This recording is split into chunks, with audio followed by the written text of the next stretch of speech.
3. Spine-chilling highway hauntings. Story 1. The vanishing hitchhiker on a dark country road. It was a night like any other when Sarah found herself driving alone down a desolate country road. She had just left her friend's house, a small, charming cabin tucked away deep in the woods, after a brief weekend visit. The road stretched endlessly in front of her, dark and winding, the headlights cutting through the thick darkness, revealing the silhouette of towering trees on either side. The dense woods seemed to close in around her, casting long, eerie shadows that danced across the road, making it feel as though the forest itself were alive and watching. The wind whistled through the branches, and the occasional rustling of leaves sent chills down her spine. The only sounds were the soft hum of the engine and the faint radio static, trying in vain to offer some distraction from the quiet terror of the road. The clock in the car blinked 2:35 a.m. Sarah could barely keep her eyes open, her eyelids growing heavier with each mile. She rubbed her temples, trying to shake the exhaustion that clung to her like a weight. But the feeling only seemed to intensify as the miles stretched on. There was no sign of life out here. No other cars, no streetlights, no signs of civilization for miles. It was as if the world had forgotten this stretch of road existed. All she wanted was to get home, to curl up in bed and escape the weight of the darkness outside. But then, her headlights illuminated a figure, a man, standing on the side of the road. He was tall, dressed in a long dark coat, his hands shoved deep into his pockets as he stood perfectly still in the middle of nowhere. The night air seemed to cling to him, making his figure look even more ominous. His face was partially obscured by a thick, scruffy beard, but his eyes, those eyes, were unmistakable. They glinted in the dark with an intensity that sent a jolt of fear through Sarah's body.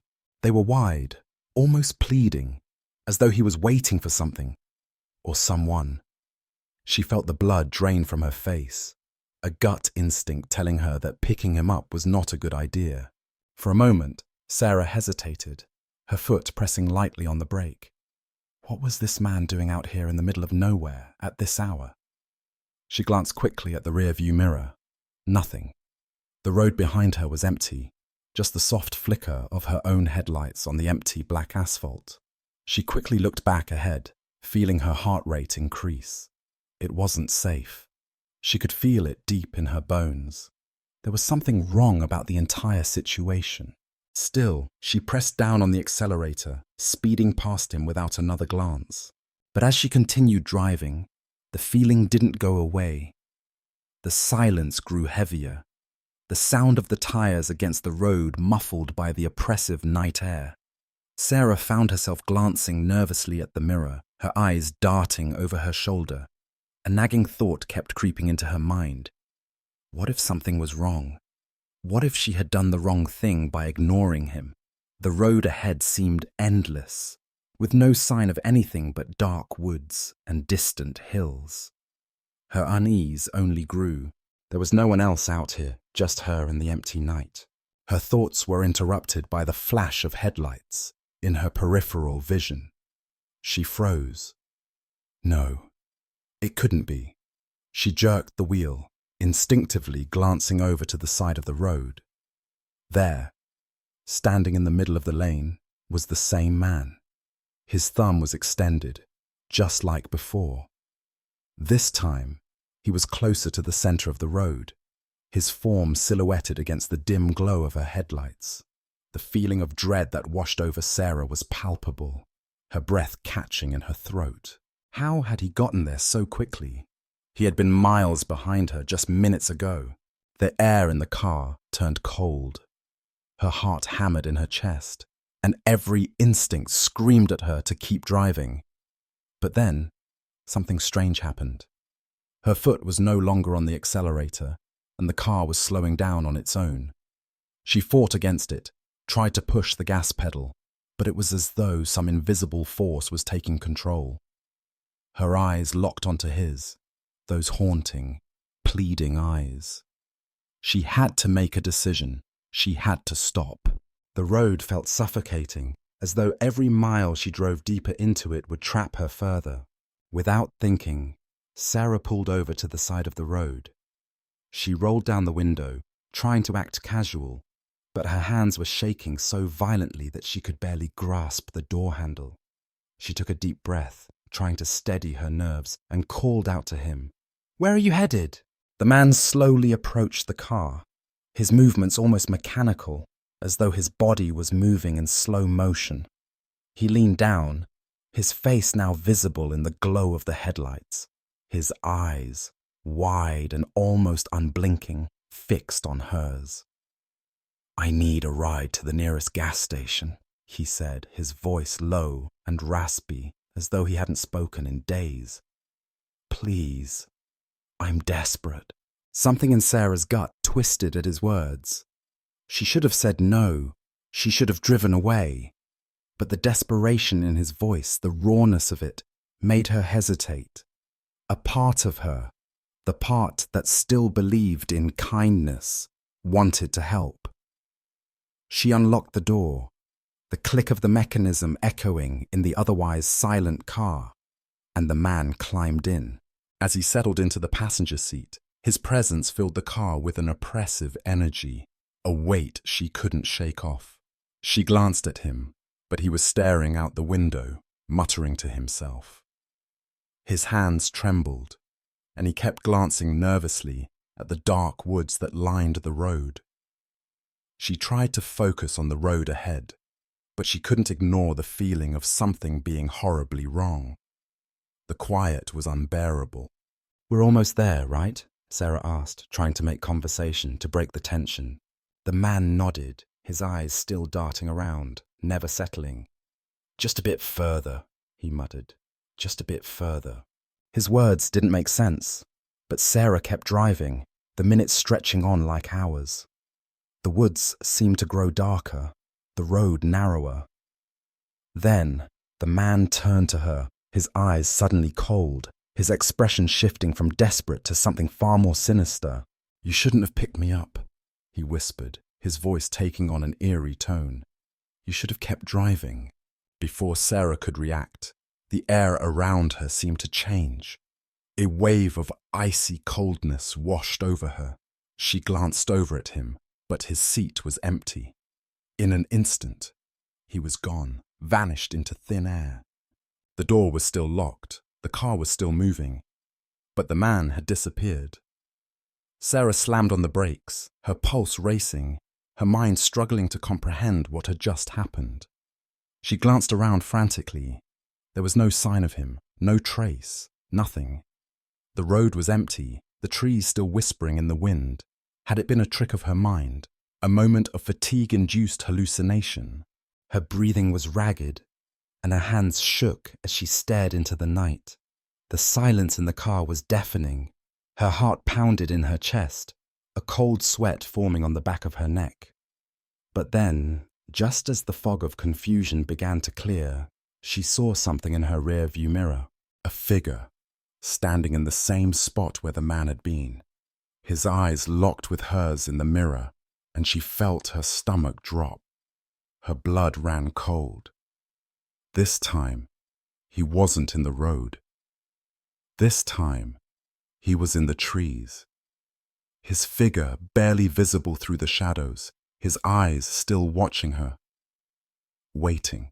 She turned the wheel sharply, desperate to leave, but she couldn't shake the feeling that something far darker was following her, something that had been with her all along, lurking just beyond the light. The road stretched on, but now it felt like it might never end. Story 2. The Roadblock and the Silent Truck.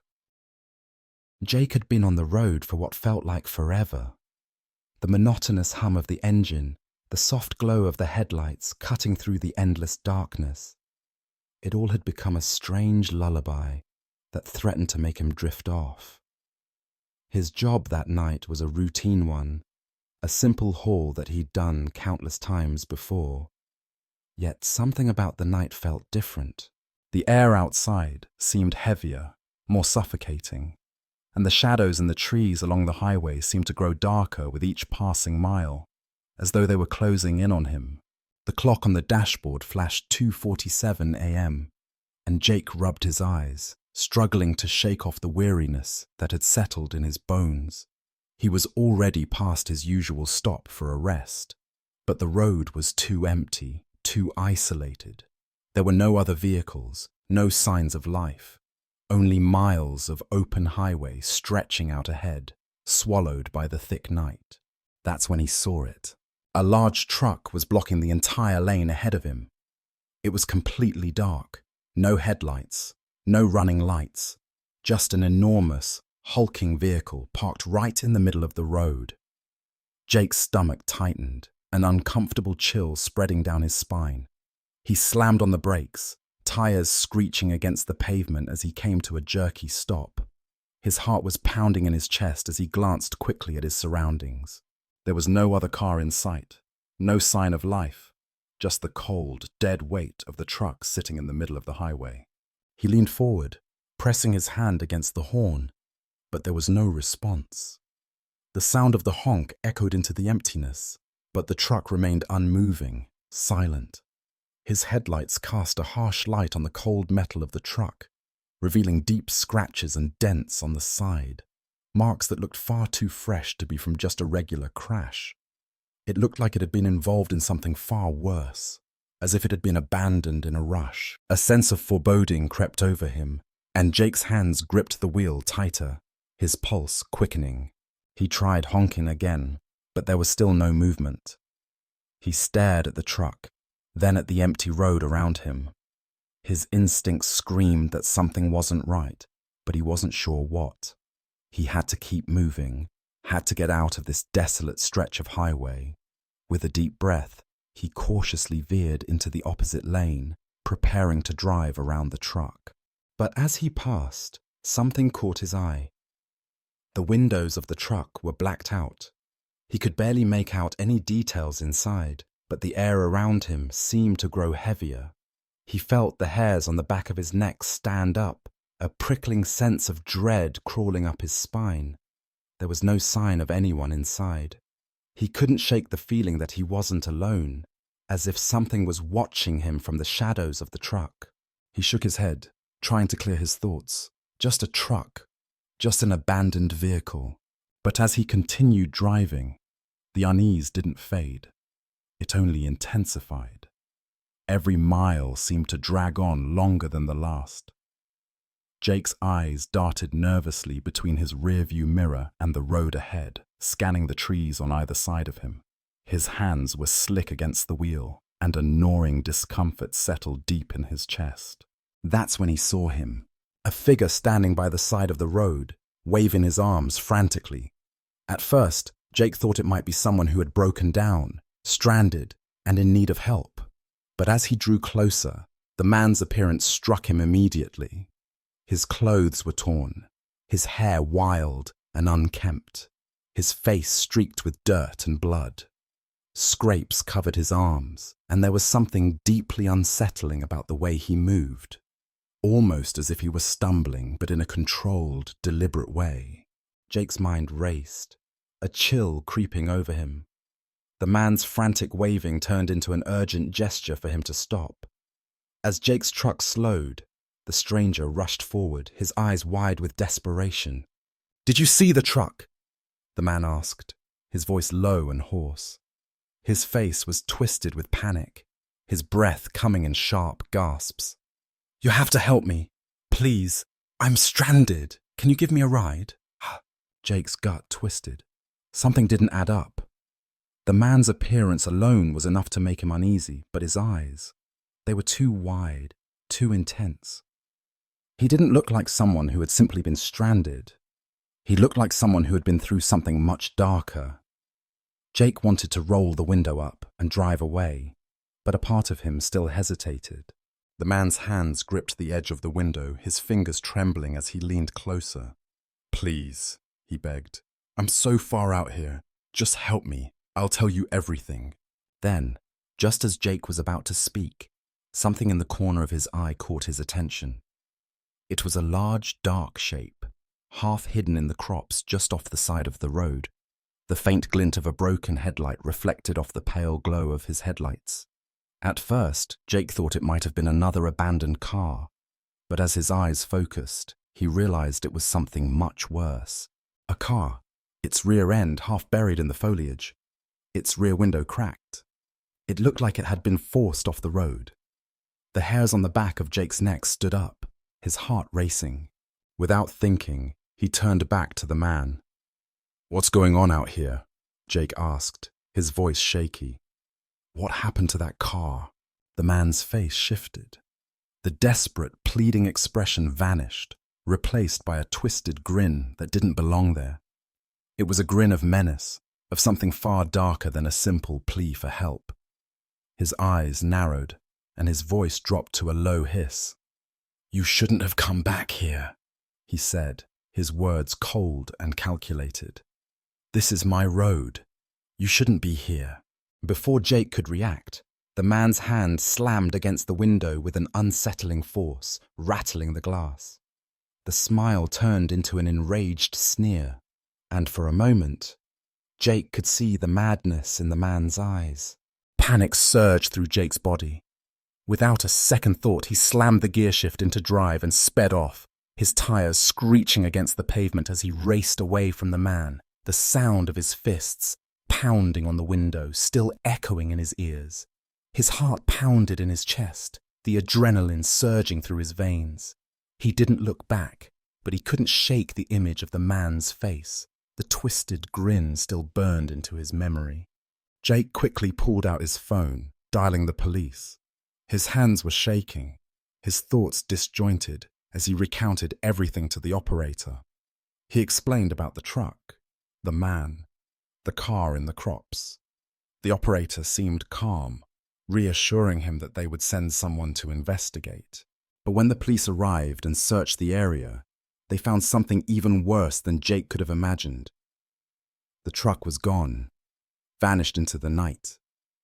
But the car he had seen, the one half hidden in the crops, wasn't just abandoned. Inside, the officers discovered a body, a gruesome scene that revealed the true horror of what had happened. It wasn't a simple accident. It wasn't even a robbery gone wrong. It was a deliberate act of violence. The man Jake had encountered was no victim. He was the perpetrator. He had lured someone else out here, just like he had tried with Jake, and he had killed them in cold blood. The truck, the car, and the man, they were all part of a sick game. The man had been watching Jake from the moment he slowed down. He had known that Jake would be the next victim. But this time, Jake had escaped, just barely. As the police investigated further, they found no trace of the man. He had disappeared into the woods, leaving behind only the faint echoes of his deranged laughter and the blood-stained memories of a night that Jake would never forget.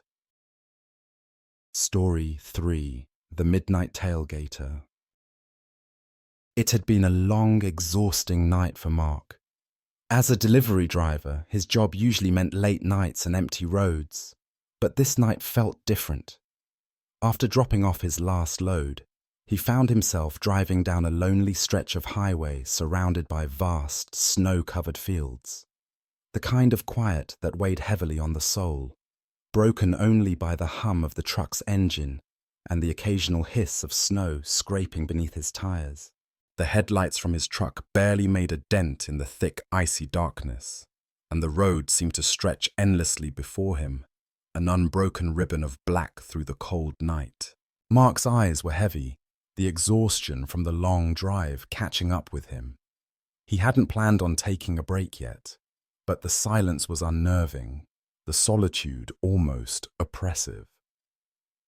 As he navigated a gentle curve in the road, something unusual caught his eye in the rearview mirror.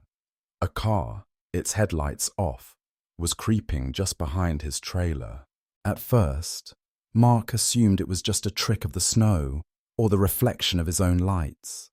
But the more he stared, the more certain he became. It was tailgating him, no more than a few feet away, its headlights completely dark. The car's speed was perfectly matched with his own, and it was moving too quietly for Mark to believe it was a coincidence. Mark's grip on the steering wheel tightened as the first tendrils of unease began to crawl up his spine. He glanced in his side mirrors, but there was no sign of movement from the other vehicle. The road was empty, except for the car behind him, moving with unsettling precision. He tried to shake off the feeling, telling himself it was probably nothing, just another driver who didn't want to pass. But the silence was too thick, too unnatural.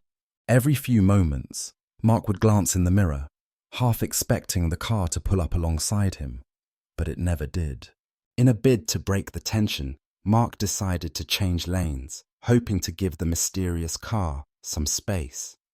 He shifted into the left lane, expecting the car to either pass him or fall back. But instead, it did the exact same thing, shifting right behind him again, staying glued to his trailer, inch for inch. Every move Mark made, the car mimicked, and with each lane change, the unease in his chest grew heavier. Mark's heart began to pound. This wasn't normal.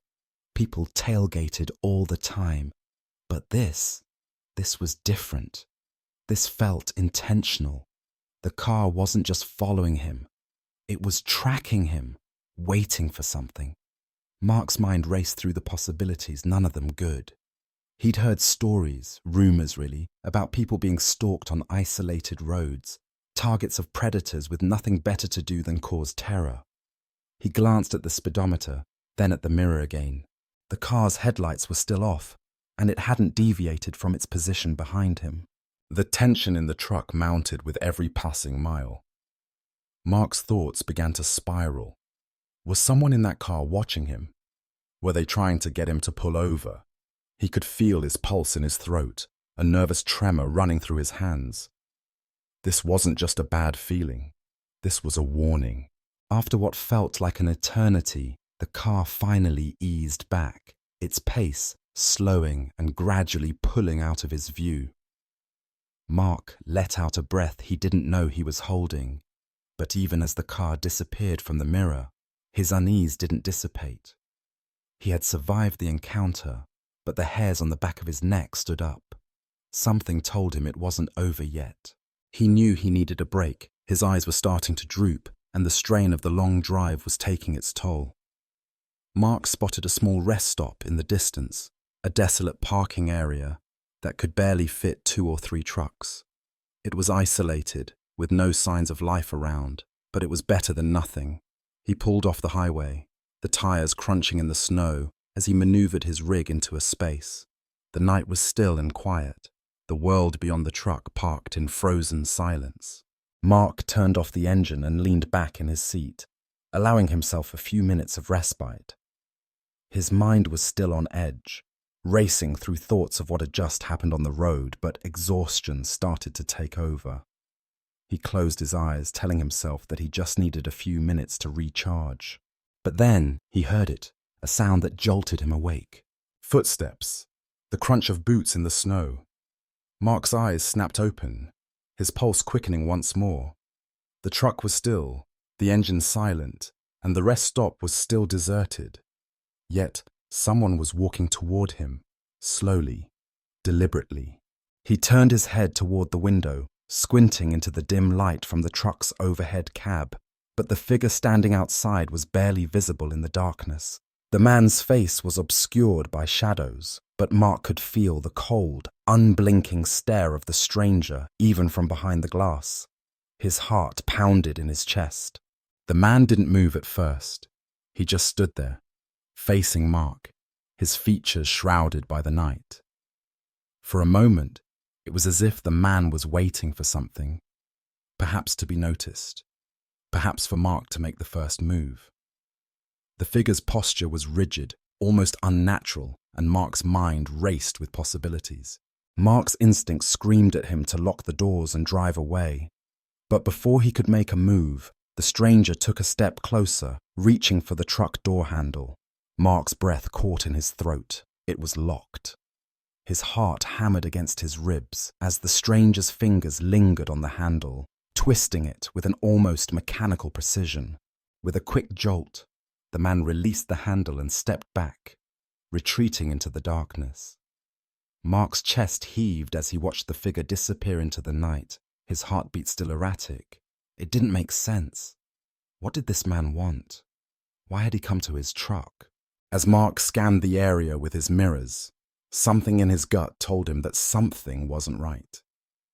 He glanced in the rearview mirror, his blood running cold when he saw the same car, the one that had been tailgating him earlier, pull out from behind his truck. It wasn't a coincidence. The man and the car were connected, and Mark had been a part of whatever twisted game they were playing. Shaking, Mark pulled out his phone and quickly dialed 911, his voice unsteady as he explained the situation. He described the man, the car, the strange behavior. The operator assured him that help was on the way, but by the time the police arrived, the man and the car were both gone. There was no trace of either. The rest stop was as silent as it had been when Mark first arrived. But Mark wasn't fooled. He knew what had happened. The sense of dread that had gnawed at him on the road was still present, lingering like a dark cloud. Whatever had been stalking him was not finished. He had narrowly escaped something far worse than just a couple of dangerous individuals. Something much more insidious had been at play that night. As he pulled back onto the highway and continued his drive, Mark's thoughts churned. The world was filled with shadows, shadows that hid things people could never truly understand. And as he looked into the dark expanse of the road ahead, he couldn't shake the feeling that somewhere out there, behind the veil of night, he was still being watched.